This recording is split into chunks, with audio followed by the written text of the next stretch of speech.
നമസ്കാരം. മലയാളി വാർത്തയിലേക്ക് സ്വാഗതം. സാദിഖ് അലി ശിഹാബ് തങ്ങൾക്കെതിരായ വ്യാജ ആരോപണവുമായി ബന്ധപ്പെട്ട് പോലീസിൽ പരാതി നൽകി മുസ്ലിം ലീഗ്. അന്വേഷണം പുരോഗമിക്കുകയാണ്. ഇതുവരെയും പ്രതിയെ കണ്ടെത്താൻ സാധിച്ചിട്ടില്ല. സാദിഖ് അലി തങ്ങളെ വ്യക്തിപരമായി തേജോവധം ചെയ്യാനുള്ള നീക്കത്തെ എതിർക്കുമെന്ന് ലീഗ് ദേശീയ ജനറൽ സെക്രട്ടറി പി.കെ. കുഞ്ഞാലിക്കുട്ടി വ്യക്തമാക്കി. വ്യാജ പ്രചാരണങ്ങളിൽ ആരും വഞ്ചിതരാകരുതെന്നും ഫേസ്ബുക്ക് പോസ്റ്റിലൂടെ പി.കെ. കുഞ്ഞാലിക്കുട്ടി പ്രതികരിച്ചിരുന്നു. അടിയന്തര ഇടപെടൽ വേണമെന്നായിരുന്നു ആവശ്യം. സാദിഖ് അലി തങ്ങളെ വ്യക്തിപരമായി തേജോവധം ചെയ്യാനുള്ള നീക്കത്തെ എതിർക്കുമെന്നും അദ്ദേഹം വ്യക്തമാക്കിയിരുന്നു. എന്തായാലും അന്വേഷണം പുരോഗമിക്കുകയാണ്.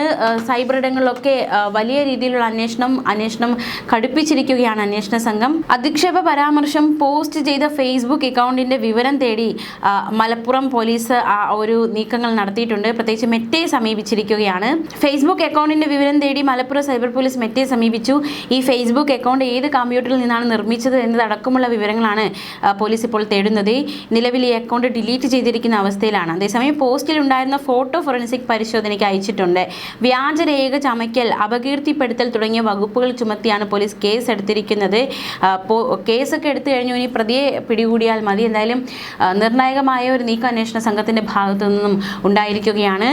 പി.കെ. കുഞ്ഞാലിക്കുട്ടി അടക്കം കഴിഞ്ഞ ദിവസം പ്രതികരിച്ചിരുന്നു. ഈ ഒരു നീക്കം ഒരിക്കലും അനുവദിച്ചുകൂടാ, അടിയന്തര ഇടപെടൽ വേണമെന്ന ആവശ്യം മുന്നോട്ട് വച്ചിരുന്നു. അദ്ദേഹത്തെ തേജോവധം ചെയ്യാനുള്ള നീക്കത്തെ എന്ത് വില കൊടുത്തും എതിർക്കുമെന്നാണ് അവർ നിലപാട് വ്യക്തമാക്കിയിരിക്കുന്നത്. എന്തായാലും അന്വേഷണമൊക്കെ പുരോഗമിക്കുകയാണ്. വ്യാജ പ്രചാരണങ്ങൾ ആരും വഞ്ചിതരാകരുതെന്നും ഫേസ്ബുക്ക് പോസ്റ്റിലൂടെ പി.കെ. കുഞ്ഞാലിക്കുട്ടി പ്രതികരിച്ചിരുന്നു. മാത്രമല്ല കഴിഞ്ഞ ദിവസം രാഹുൽ മങ്കുടത്തിൽ എം.എൽ.എയും ഈ വിഷയത്തിൽ നിർണായകമായ പ്രതികരണം നടത്തിയിരുന്നു. ആ ഒരു ഫേസ്ബുക്ക് പോസ്റ്റ് കൂടി നമുക്ക് നോക്കാം.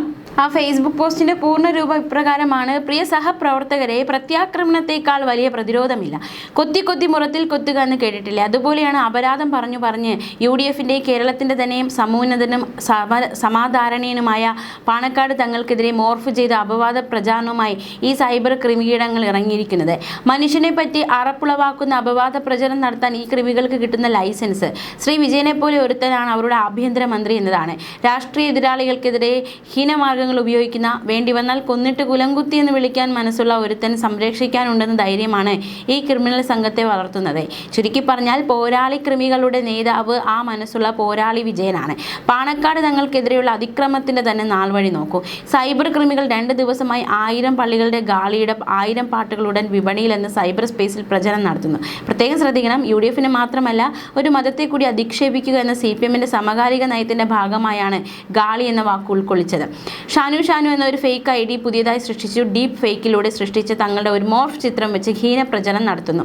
പാണക്കാടേക്ക് സഹായവും ചോദിച്ചെത്തുന്ന ഒരു മനുഷ്യൻ പോലെ നിരാശയോടെ മടങ്ങേണ്ടി വന്നിട്ടില്ല എന്നുള്ളത് ശിഹാബ് തങ്ങളിലൂടെയും ഹൈദരലി തങ്ങളിലൂടെയും തെളിയിക്കപ്പെടുകയും അത് സാദിഖ് അലി തങ്ങളിലൂടെയും മുനവർ അലി തങ്ങളിലൂടെയും തുടർന്നു പോവുകയും ചെയ്യുന്ന പാരമ്പര്യമാണ്.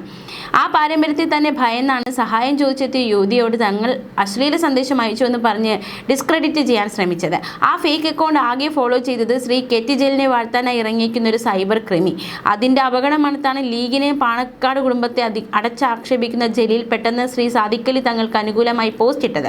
അതും അന്വേഷിക്കണം. പോസ്റ്റ് വന്ന് മിനിറ്റുകൾ വെച്ച് CPM ഫേക്ക് പേജുകൾ തങ്ങൾക്കെതിരെ ആക്ഷേപം അഴിച്ചു വിടുന്നു. ജനം TV അത് വാർത്തയാക്കുന്നു. UDF വളരെ വേഗം തന്നെ നിയമ നടപടികളിലേക്ക് കടക്കുന്നു.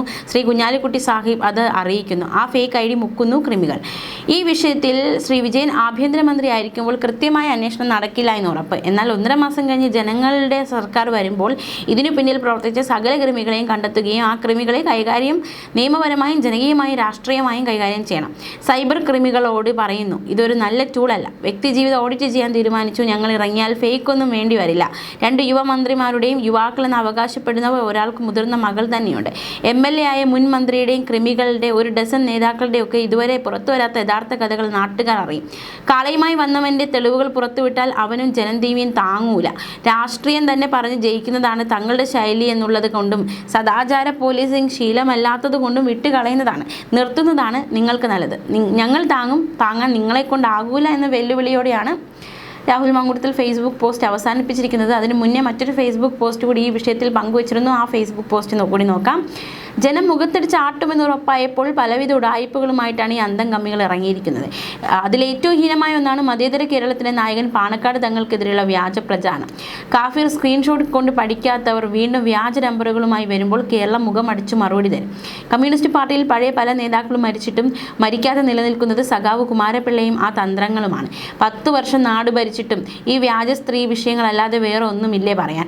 ഈ വൃത്തികേടിന് കൂടി ചേർത്ത് വിജയൻ സേനയ്ക്ക് ഈ നാട് മറുപടി പറയും. മതേതര കേരളത്തിന്റെ നായകനൊപ്പം എന്ന് പറഞ്ഞായിരുന്നു ആ ഫേസ്ബുക്ക് പോസ്റ്റ് രാഹുൽ മങ്കൂട്ടത്തിൽ പങ്കുവച്ചത്. എന്തായാലും ഈ ഒരു ഫേസ്ബുക്ക് പോസ്റ്റ് എവിടെ നിന്നാണ് വന്നത്, എന്തുകൊണ്ട് ഇത്തരത്തിലൊരു വ്യാജ പ്രചരണം നടത്തിയതിന്റെ ലക്ഷ്യം എന്താണ് എന്നതടക്കമുള്ള ചോദ്യമാണ് നിലവിൽ ശക്തമാകുന്നത്. വൻ ഗൂഢാലോചന തന്നെയുണ്ട് ഇതിന് പിന്നിൽ എന്നാണ് മനസ്സിലാക്കാൻ സാധിക്കുന്നത്. അദ്ദേഹത്തെ വ്യക്തിപരമായി തേജോവധം ചെയ്യാൻ വേണ്ടി മാത്രം നിർമ്മിച്ച ഐഡിയിൽ നിന്നാണ് ഇത്തരം ഒരു ആരോപണം ഉയർന്നിരിക്കുന്നത്. VPN സാങ്കേതിക വിദ്യ ഉപയോഗിച്ച് തായ്വാനിൽ നിന്ന് ലോഗിൻ ചെയ്താണ് അക്കൗണ്ട് പ്രവർത്തിപ്പിച്ചതെന്ന് പ്രാഥമിക വിവരങ്ങൾ സൂചിപ്പിക്കുകയാണ്. മറ്റൊരു രാജ്യത്തിന്റെ IP അഡ്രസ്സാണ് ഇതിനായി ഉപയോഗിച്ചിരുന്നത്. VPN ഉപയോഗിച്ച് ഇന്ത്യയിൽ നിന്ന് വേണമെങ്കിൽ തായ്വാനിൽ നിന്നെന്ന പോലെ പോസ്റ്റ് ഇടാം. ആരോപണം പോസ്റ്റ് ചെയ്ത് ഏതാനും മണിക്കൂറുകൾക്കുള്ളിൽ തന്നെ ID അപ്രത്യക്ഷമായി. വിവാദ പോസ്റ്റ് പിൻവലിച്ചതിന് പിന്നാലെ ഫേസ്ബുക്ക് അക്കൗണ്ടും ഡിലീറ്റ് ചെയ്താണ് അയാൾ ഓടിയത്. പോലീസിൽ പരാതി നൽകിയതോടെ പിടിവീഴുമെന്ന് ഉറപ്പായതോടെയാണ് അക്കൗണ്ട് അടിയന്തരമായി നീക്കം ചെയ്തതെന്നാണ് കരുതപ്പെടുന്നത്. സംഭവത്തിൽ മുസ്ലിം ലീഗ് അഖിലേന്ത്യാ ജനറൽ സെക്രട്ടറി PK കുഞ്ഞാലിക്കുട്ടിയാണ് പോലീസിൽ പരാതി നൽകിയത്. ഏത് രാജ്യത്തിൽ നിന്നാണ് പോസ്റ്റ് ഇട്ടതെന്ന് കണ്ടെത്താനാണ് ഇപ്പോൾ നിലവിലെ ശ്രമം നടക്കുന്നത്. എന്തായാലും അന്വേഷണം വ്യാപകമാക്കുകയാണ്.